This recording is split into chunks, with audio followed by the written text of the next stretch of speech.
Benvinguts, som Guardians of Cars i avui analitzarem aquest magnífic Hyundai i10.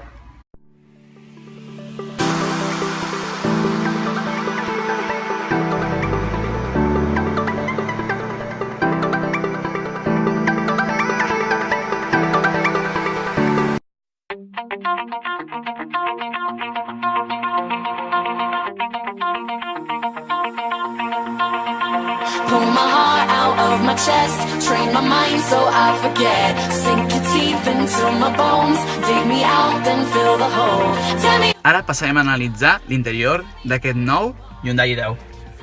Li donarem el contacte.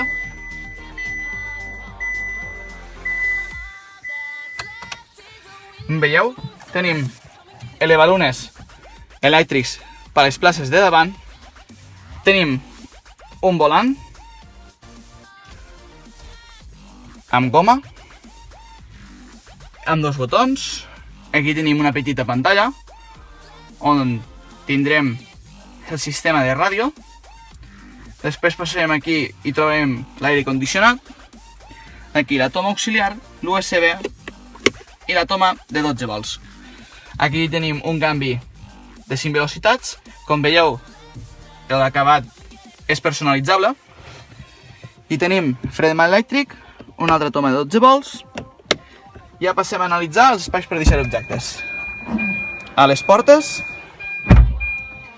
aquí al davant, aquí tenim dos portabegudes, un petit espai aquí i aquest espai d'aquí. Si continuem per aquí, trobarem una guantera molt gran per a l'acompanyant i a les portes.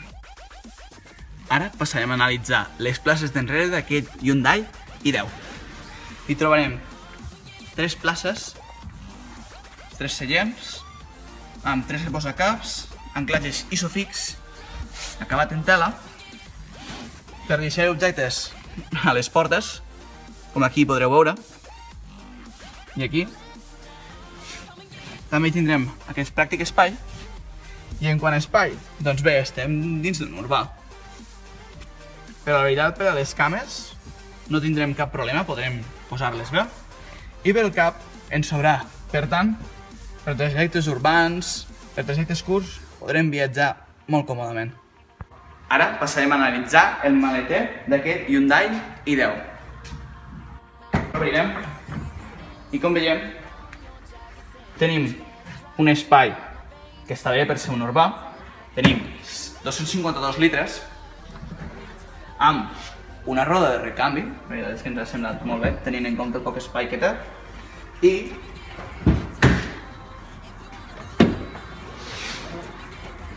si batim els seus seients,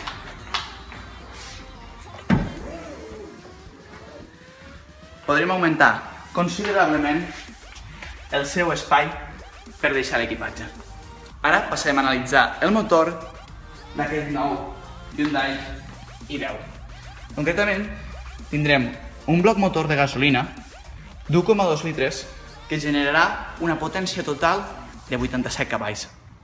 Bé, ja hem finalitzat l'anàlisi d'aquest nou Hyundai i10.